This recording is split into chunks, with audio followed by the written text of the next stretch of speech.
Ça fait une dizaine de jours que j'ai l'iPhone 16e, c'est le moment d'en faire un bilan.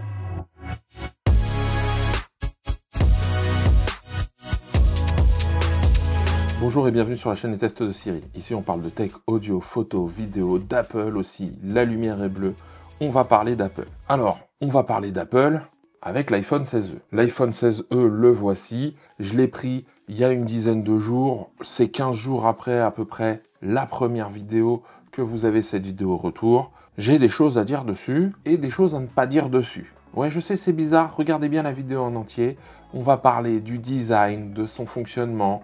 Bon, je vais faire un petit plan avec, on va faire pas mal de choses, et je pense que ça peut être intéressant si vous posez la question de changer ou pas, et est-ce que celui-ci vaudrait le coup ou pas. Alors je vous remercie aussi des commentaires que vous avez laissés, parce que franchement, ça m'a aidé à construire cette nouvelle vidéo sur l'iPhone 16e. Alors, au niveau design, moi je commence par le dos, pourquoi?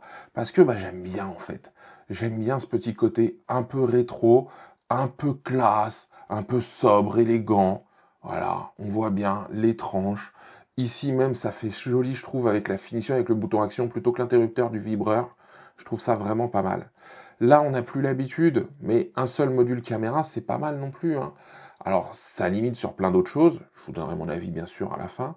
Les tranches un peu comme ça, vous savez, mat, l'aluminium brossé, ce genre de choses. Vraiment intéressant. Au niveau de l'écran, ouais, c'est pas mal non plus aussi, hein, forcément, il faut se le dire.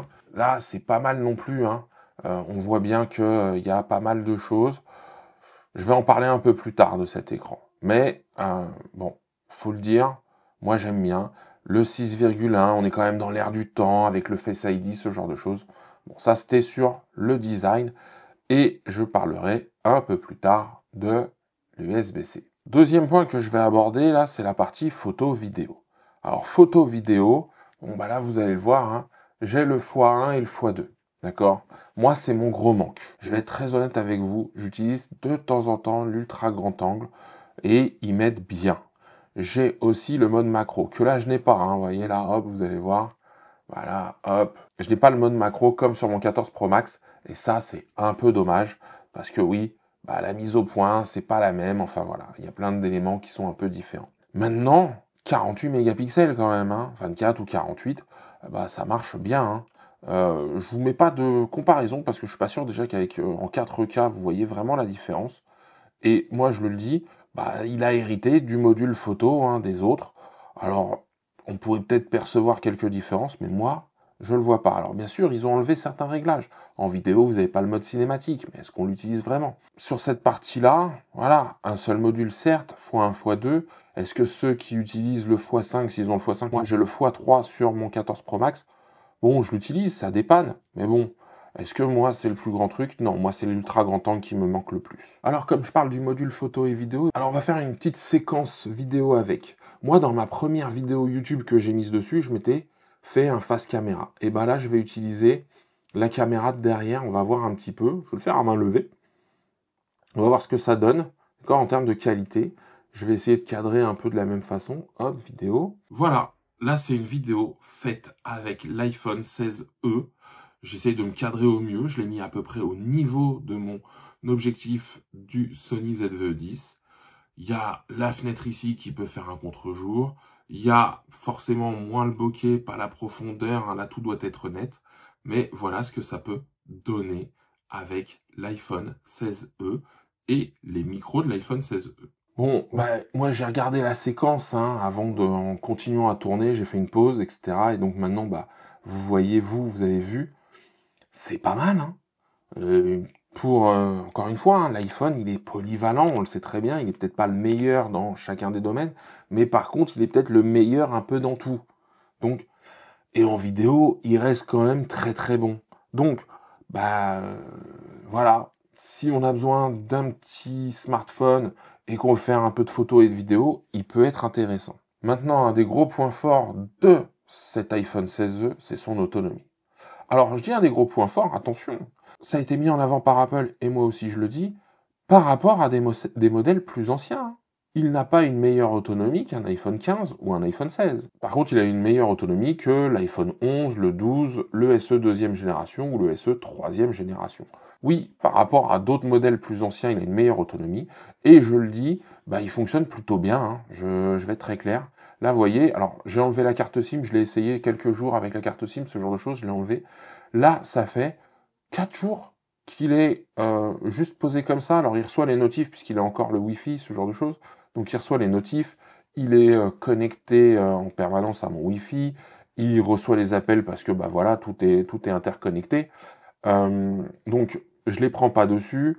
Je fais 2-3 choses dessus quand j'en ai besoin, mais c'est vrai qu'il n'a pas été trop utilisé là pendant 3-4 jours. Mais en 3-4 jours de temps, 4 jours même, hein, il reste à 45%. Donc, en mode veille, si vous l'utilisez pas beaucoup, il vous tiendra la journée sans problème. Je pense même que si vous n'êtes pas un utilisateur à faire de la vidéo 24/24 ou à utiliser vraiment les ressources à fond et tout le temps, je pense même qu'il va pouvoir vous tenir une journée et demie, voire 2 journées.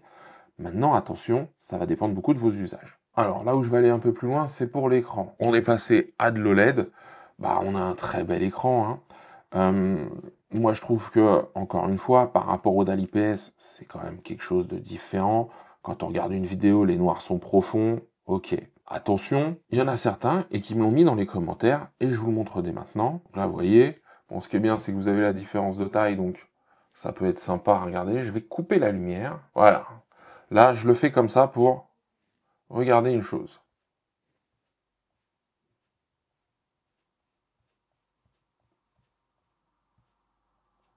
Donc là, vous voyez, il y a peut-être une différence de fluidité, mais pareil, on voit cette différence si on regarde deux écrans côte à côte. Alors certains, ils sont très sensibles. Moi, j'y suis pas si sensible que ça, hein. Si vous jouez sur des jeux en particulier, oui, ça doit forcément changer un peu les choses. Mais moi, je joue à des petits jeux, des trucs un peu sympas. Je suis pas un gros gamer, donc le 60 Hz, je peux comprendre que pour certains, soit une régression, mais franchement, moi, j'ai pas grand-chose à dire dessus, ça va. Là où je vais aller un peu plus loin, et c'est là où ça m'ennuie et pourquoi je le retourne, parce que j'ai pas le MagSafe. Et c'est bizarre, parce que je pensais pas l'utiliser si souvent, mais j'ai quand même quelques accessoires que j'utilise, comme un petit trépied, comme ce genre de choses. Il y a un pseudo-magnétisme qui se fait, mais c'est très léger et le truc tient pas. Et c'est un peu dommage, parce que bah, MagSafe, en fait, dès qu'on a des petites choses, ne serait-ce qu'un support dans sa voiture, hein, pour le magnétiser dès qu'on arrive, ce genre de truc, bah franchement, c'est hyper rapide, on se pose pas la question. Alors il y a peut-être des coques qui vont simuler la partie aimantée ou la partie métallique pour fonctionner avec des aimants. Ça n'a pas l'air d'être le cas des coques Apple, mais peut-être qu'il y aura des vendeurs tiers qui vont le permettre. Avant de parler de pour qui, à quel moment peut-être changer, moi je vais vous proposer, en tout cas je vais vous donner mon avis sur est-ce que je dois changer ou pas, parce que souvent on me pose la question, et il n'y a pas de réponse unique, hein, je tiens à le dire. On va parler du prix, parce que le prix c'est beaucoup ce qui a fait réagir, en tout cas déjà sur ma vidéo, même ce que j'ai pu lire à droite à gauche. Alors, le prix, je ne vais pas revenir sur ce que j'ai dit sur la première vidéo, je rappelle juste que moi ce que j'ai dit c'est que l'évolution technologique, pour moi, elle était assez importante pour justifier cette montée de prix.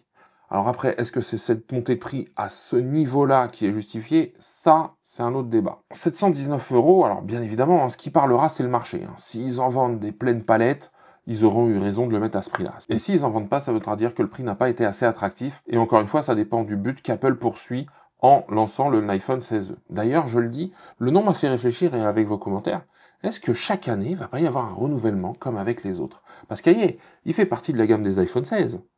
16, 16 Pro, 16e. Est-ce que l'année prochaine, quand il va sortir le 17 Pro, peut-être que quelques mois plus tard, on aura un 17e, ou peut-être que maintenant, on aura 3 modèles au même moment. Je n'en sais rien. Mais ça pose question parce que changer de nom, voilà, on n'est pas exactement avec un iPhone 16 pour plein de raisons, ce qui est normal, mais je pose la question là, est-ce qu'il ne va pas changer plus fréquemment ou rentrer dans un cycle qui correspondrait à ceux des iPhones, sachant qu'il a la même puce avec un cœur GPU en moins, mais sinon ça reste assez similaire. Je pose la question. Donc, au niveau du prix, alors donc 719 €. Je fais juste une parenthèse sur le prix. Pourquoi? Parce que j'ai vu plein de personnes me dire je l'ai vu à tel prix, je l'ai eu à tel prix, machin, etc. La plupart du temps, et je le dis, et merci de vos commentaires, ça m'a permis de creuser un petit peu, c'est des prix qu'on a avec des opérateurs. Et souvent, ces prix, je prends, hein, le plus bas que j'ai vu, c'est 5 €. 5 € l'iPhone 16e, on se dit c'est une super affaire par rapport à 719. Mais c'est 5 € par exemple que j'ai vu chez Orange, en contrepartie d'un forfait qui était presque à 80 € et un engagement sur 2 ans. Faites le calcul, ça vous fait prendre un abonnement, et on va se dire les choses. Moi, je pense qu'ils remettent un petit peu le prix du téléphone dans l'abonnement, hein, très clairement. Ça va faire un abonnement où on va dépenser plus de 1900 euros, je crois, sur 2 ans, pour avoir un 16E à 5 euros. Alors oui, ça fait pas 719 euros à sortir d'un coup. Parfois, on peut le trouver un peu moins cher, nu, etc., si on est déjà peut-être client ou ce genre de choses. Ok. Mais attention, moi j'ai vu, il y en a qui m'ont dit 271, machin, reprise par reprise. C'est vachement bien, mais il y a des conditions, et en regardant les conditions, on pousse un peu. Par contre, là où je veux revenir, et c'est là où c'est intéressant, c'est que même quand vous allez sur le site d'Apple, le prix qui est mis en avant, le premier prix que vous voyez, c'est pas le 719. C'est un 29 euros et quelques, d'accord? Parce que Apple aujourd'hui met en avant le financement 24 mois, 0%. Attention, hein, ça reste un crédit, ça vous engage, etc. Mais ce que je veux dire, c'est que au final, on paye 719, mais étalé. Je sais pas si c'est bien ou pas bien. Moi, je préfère payer cash et pas me payer une mensualité à chaque fois, mais ça, c'est une question de choix. Ce qui est intéressant, c'est qu'on est à moins de 30 euros. Comme par hasard. C'est bizarre. Peut-être que ça a été calculé un peu comme ça. Et qu'ils se sont rendus compte avec tous les financements qu'ils font sur tous les autres produits, que 30 euros, c'est une barrière psychologique pas si énorme que ça pour pas mal, et ça va leur permettre de passer dessus. Voilà, ça c'était un élément supplémentaire par rapport au prix. Si vous voulez regarder un peu plus en détail comment moi j'ai détaillé les choses ou comment je les ai expliquées par rapport aux 719 euros et à l'évolution entre le SE3 et celui-ci, je vous invite à regarder la première vidéo. Maintenant, et on va terminer par cette partie, c'est dans quel cas changer. Dans quel cas l'iPhone 16e peut être intéressant. Eh bien, je vais être très honnête avec vous. Je pense qu'Apple s'est pas trop trompé sur le site. Si vous regardez, il vous compare l'autonomie, la puissance. Alors attention, il y a du marketing derrière, hein, mais il compare l'autonomie et la puissance en fonction de 4 autres iPhones. Il y a le 11, le 12 mini, mais bon, je le compte comme un 12, et il le compare aussi par rapport aux 2 iPhone SE des générations précédentes. Et donc, forcément, et c'est là où le marketing intervient, il a plus d'autonomie, il a plus de puissance. Ok. Mais si on regarde par rapport à ça, c'est pas idiot. Alors, à partir du 13, est-ce qu'on a vraiment des grosses différences? J'en suis moins certain. D'accord? Écran similaire, beaucoup de similarités, alors des différences quand même, mais est-ce qu'on va vraiment les sortir? Moi, je prends un exemple. Voilà, je vais donner un cas concret. J'ai ma chère et tendre, ma femme, qui, elle, me disait, est-ce que je le prendrais pas? Elle a un 14 Pro. J'en ai discuté, on a regardé. Pas grand intérêt de passer à un 16E quand on a un 14 Pro, en tout cas, c'est mon avis, surtout comment elle l'utilise. Sauf si on veut absolument passer en USB-C, qu'on veut absolument Apple Intelligence, mais on ne sait pas encore ce que ça va donner, donc c'est un peu tôt, qu'on veut absolument le bouton action, enfin toutes les différences avec un 14. Mais sinon, dans les usages, et c'est là où je disais en début que y a plein de choses qui ne changent pas, ça reste un iPhone. Par contre, si ils sont renouvelés plus fréquemment, quand elle va vouloir renouveler, et moi elle me l'a dit, moi ça me fait chier quelque part de mettre plus de 1000 balles dans un téléphone aujourd'hui. Ce que je peux concevoir, il y a plein de personnes qui peuvent se dire ça. Mais rester dans l'univers Apple, dans l'écosystème, ça par contre, ça lui dit bien. Et ce modèle E, je vais l'appeler comme ça, peu importe, peut-être qu'à un moment il aura du sens pour ce type de personne. Ça c'est le premier cas. Alors pour moi, si vous avez un 15 Pro, un 16, un 16 Pro, c'est sûr et certain, pour moi, ils sont au-dessus, même en autonomie, même sur plein de points. La fameuse puce C1, là, le modem, oui, peut-être qu'il confère plus d'autonomie, mais j'ai pas senti de différence. Il y en a qui me parlaient, est-ce que ça accroche mieux?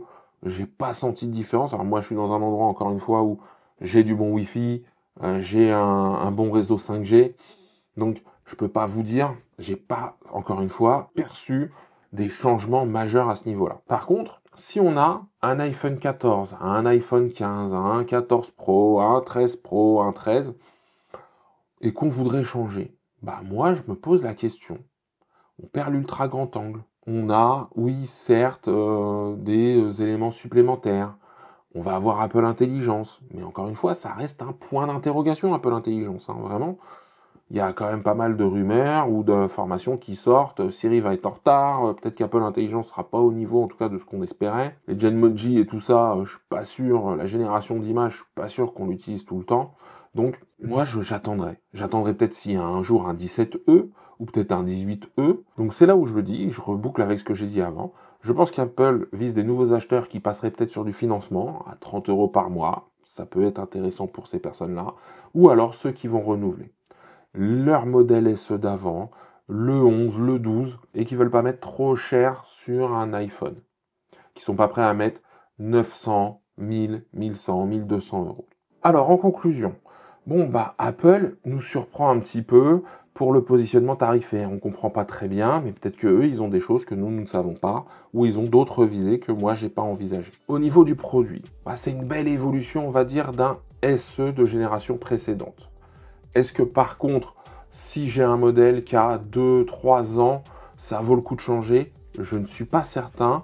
Et moi, ce ne serait pas mon conseil. Peut-être que certains y trouveraient un intérêt. Si vous avez changé, que vous avez un iPad, que vous avez les derniers AirPods avec des boîtiers en recharge USB-C et que vous voulez tout passer en USB-C, oui, pour avoir de la cohérence. Moi, aujourd'hui, j'ai des choses en USB-C et en Lightning. J'arrive à m'en sortir avec les câbles ou avec des adaptateurs. Mais c'est sûr et certain que j'aimerais bien tout passer en USB-C. Mais aujourd'hui, encore une fois, je vais rester avec mon 14 Pro Max encore quelques mois. Peut-être que le 17 me fera de l'œil, peut-être que je passerai au 17. Et pour terminer avec celui-ci, en fait, ça reste un bel iPhone. Je mets de côté le prix, ça, c'est chacun verra comment il veut, est-ce qu'il le juge trop cher ou dans les prix. Moi, j'ai eu tous les retours possibles dessus, donc je ne vais pas me prononcer pour vous. Mais quand je dis ça reste un bel iPhone, le design, des belles intégrations des technologies que Apple maîtrise dans ses iPhones plus récents. Et donc, ça en fait un iPhone, en tout cas aujourd'hui au catalogue, le plus abordable chez Apple. Il faut bien penser à ça. Ça reste l'iPhone le plus abordable chez Apple. Donc c'est pour ça certainement qu'il a sa place dans leur catalogue. Voilà, je vous ai fait un retour d'expérience sur cet iPhone 16e. Vous pouvez avoir d'autres détails dans ma vidéo précédente. Je vous invite à les regarder, c'était il y a 2 semaines avant. Si vous avez des questions, mettez-les en commentaire. Faites-moi part aussi, vous, de votre avis. Pour ceux qui l'ont eu maintenant, ou qui l'ont eu entre les mains, ou qui l'ont testé, votre retour sera précieux à ceux qui pourront les lire. Moi, maintenant, je vais vous laisser, je vais vous dire à la semaine prochaine pour un nouveau test. Mais avant, je vais vous mettre la vidéo numéro 1 sur cet iPhone 16e. Et puis, je vais vous inviter à vous abonner. Et je vous dis à très bientôt pour un nouveau test.